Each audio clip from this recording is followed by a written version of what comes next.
అందరికీ నమస్కారం. ఇవాళ మనతో పాటు ప్రముఖ కోయదొర శ్రీనివాసరాజు గారు మనతో ఉన్నారు. గురువుగారితో మాట్లాడదాం. గురుగారు నమస్కారం. ఓం నమ శివాయ.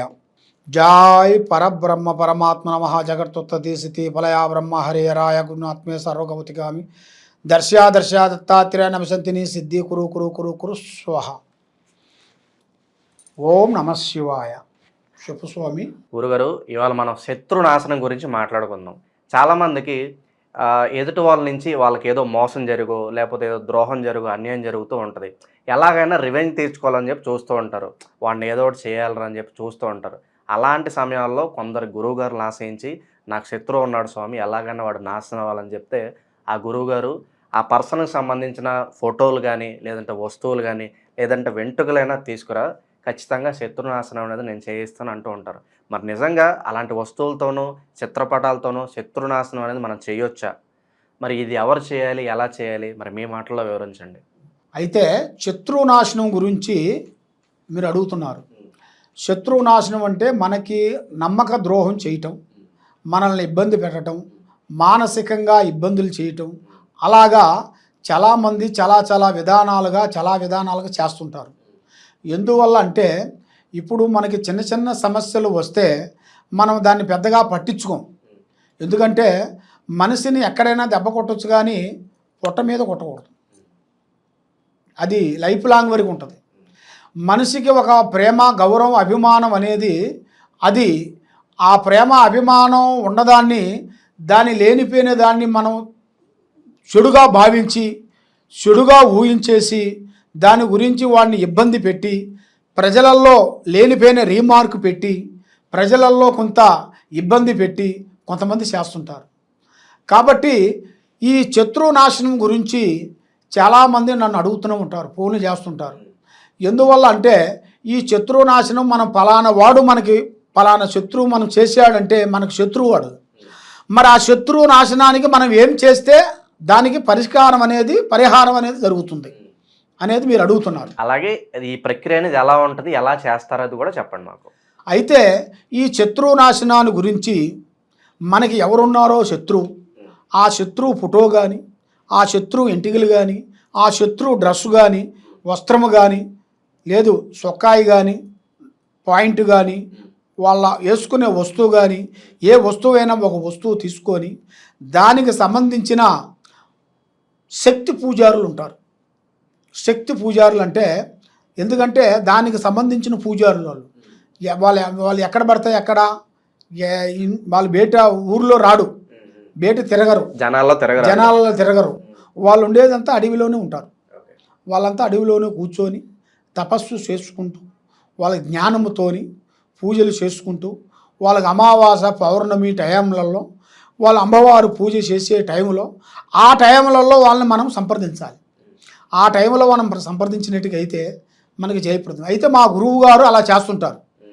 మా గురువు గారు మాకు నేర్పిస్తారు అన్నమాట. ఇలాంటి సమస్యలకి మా గురువు గారు ఈ సమస్యల గురించి మా గురువు గారు మాకు అన్నీ నేర్పించారు. అవన్నీ మేము నేర్చుకొని గత 12 సంవత్సరాలు మేము తపస్సు చేసి దీనికి ఏమి చేయాలి, దీనికి ఎలా చేస్తే దీనికి వర్కౌట్ అవుతుంది అనేది మేము 12 సంవత్సరాలు ఒంటి కాలుతో తపస్సు చేస్తాం. అంటే ఈ కాలు ఈ మెడ మీద వేసుకొని తపస్సు చేస్తుంటాం. అలాగ 12 సంవత్సరాలు మేమంతా జ్ఞానం చేసి తపస్సు చేసేసి ఈ శత్రునాశనం గురించి దానికి ఒక మంత్రదండనం అనేది ఒకటి ఉంటుంది. ఆ మంత్రదండనం గురించి దాన్ని చదివి వాళ్ళ ఫోటో కానీ, వాళ్ళ వస్తువు కానీ, ఏదైనా కానీ అది మనకి తీసుకొని వచ్చి మనకి ఇస్తే దాన్ని బట్టి ఆ శత్రునాశనాన్ని గురించి మనం ఆ చెడు ప్రయోగాన్ని అనేది మనం పంపించగలుగుతాం.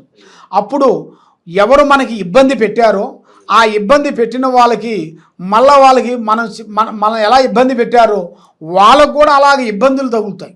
ఇబ్బందులు అయిపోయి ఆర్థిక బాధల వల్ల, కుటుంబ సమస్యలు, ఆరోగ్య సమస్యలు, వాళ్ళకి ఏదో ఆరోగ్యం బాగోకుండా ఉండటం, ఏదో ఒక ప్రాబ్లం తగలటం, ఏదో ఒక యాక్సిడెంట్ లాంటి ఏదో లేనిపోయిన సికాకులు రావటం, మనల్ని ఎలా ఇబ్బంది పెట్టాడో వాళ్ళని కూడా చాలా విధానాలుగా ఇబ్బందులు తగిలే యోగం అది మనం చేయగలుగుతాం.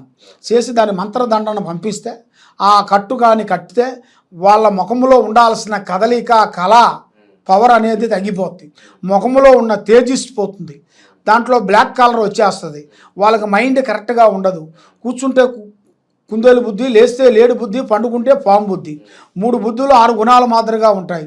వాళ్ళు ఏ పని చేస్తారో వాళ్ళకే అండర్స్టాండింగ్ కాదు.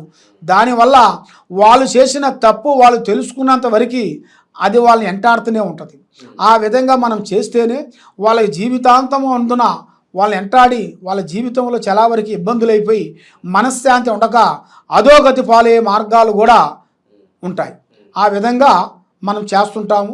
దానికి ఏమేమి కావాలంటే వాళ్ళ పేరు, వయసు, గోత్రనామం, వాళ్ళ ఫోటో మనకు పంపిస్తే వాళ్ళ పేరు బలాన్ని బట్టి ఎలా ఉంది ఏమిటా అనేది దానికి చక్రమల గణితం వేసేసి దానికి అమ్మవారు కొండలి వేసేసి చూసి దాన్ని మనం చెప్పగలుగుతాము, దాని గురించి మనం చేయగలుగుతాం. గురుగారు, అలాగే మాకు ద్రోహం జరిగిందని చెప్పి మీ దగ్గరికి వస్తూ ఉంటారు, మరి శత్రునాశనం చేస్తారు. ఒకవేళ ఆ చెప్పేవాళ్ళు అబద్ధం చెప్తే నిజంగా అవతల వ్యక్తి మరి అభం తెలియని వాడైతే మరి వాడికి తగులుద్ది. కాబట్టి అలా ఎవరైతే దాని బారిన పడ్డారో వాళ్ళు కూడా మీ దగ్గరికి వస్తూ ఉంటారు. మరి గురుగారు, మేమేం తప్పు చేయకుండా వాళ్ళు మాకు ఏదో చేశారండి, మరి మాకు ఏంటి రెమెడీ, తిప్పికొట్టాలని మార్గాలు అంటే మరి అప్పుడు ఏం చెప్తారు, పరిష్కారాలు ఏంటంటారు అప్పుడు?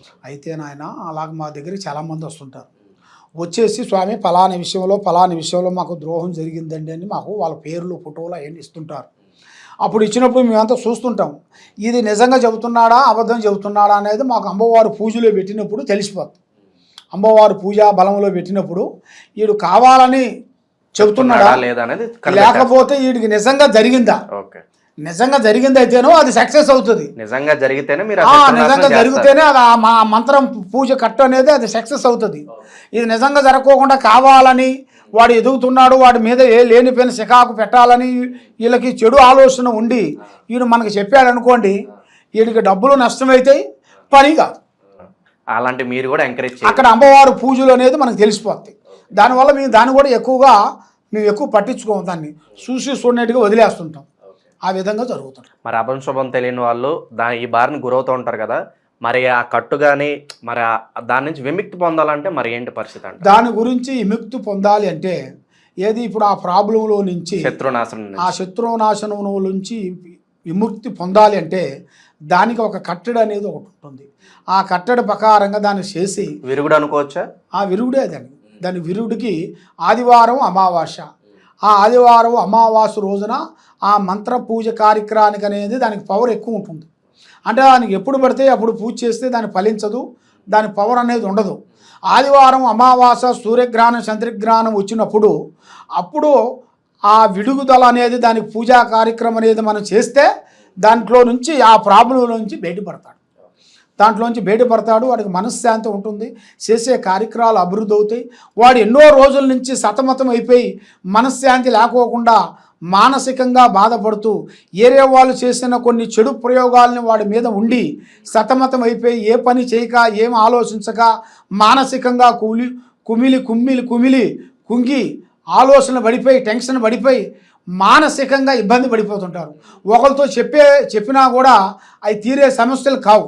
ఒక డాక్టర్ దగ్గరికి పోయినా, ఒక లాయర్ దగ్గర పోయినా, ఒక పోలీస్ దగ్గర పోయినా కూడా ఈ విధంగా ఉందంటే ఏముందా నీకు, బాగానే ఉండవు కదా నువ్వు మనిషివి అనేట్టుగా వాళ్ళు చెబుతుంటారు. కాబట్టి ఒంట్లో ఉన్న ప్రాబ్లం అనేది వాడికే తెలుసు. కానీ మనం బయట కొంతమంది చెప్తానికే కానీ దాంట్లో ఉండాల్సింది అనేది మనకి వచ్చిందాకా తెలీదు. ఆ ప్రాబ్లం అనేది మనకు వచ్చిందాకే మనకు అర్థమవుతుంది. మనకు రాకముందు మనం జనరల్గా ఏమంటామంటే అవి ఏం కాదులేండి, అవి జనరల్గా వస్తుంటాయి పోతుంటాయి అనేట్టుగా మనం జనరల్గా చెబుతుంటాం. కాబట్టి అలాంటి ప్రాబ్లాలు అనేది 99% వరకు ఉంది. వాస్తవం 100% ఒకేది. కాబట్టి దాన్ని తెలుసుకొని దానికి సంబంధించిన గురువులను పట్టుకుంటేనే ఆ పని అవుతుంది. కాబట్టి మీకు ఏ సమస్య ఉన్నా ఏది ఉన్నా కూడా ఈ కింద ఉండాల్సిన నెంబర్కి సంప్రదించినట్టుగైతే మీ ఒంట్లో ఏముంది, మీ ఇంట్లో ఏముంది, మీ స్థానంలో ఏముంది, మీకు ఏమి వస్తుంది, ఏమి రాబోతుంది అనేది మేము దాని గురించి మొత్తం చూసి జాతక చక్ర గణితం వేసేసి మేము చూసి చెప్పగలుగుతాం. శత్రునాశనంతో ఎంతో మంది బాధపడుతూ ఉంటారు. అటువంటి వారందరూ కూడా ఒక చక్కటి పరిష్కార మార్గం అయితే సూచించారు గురుగారు. ధన్యవాదాలు.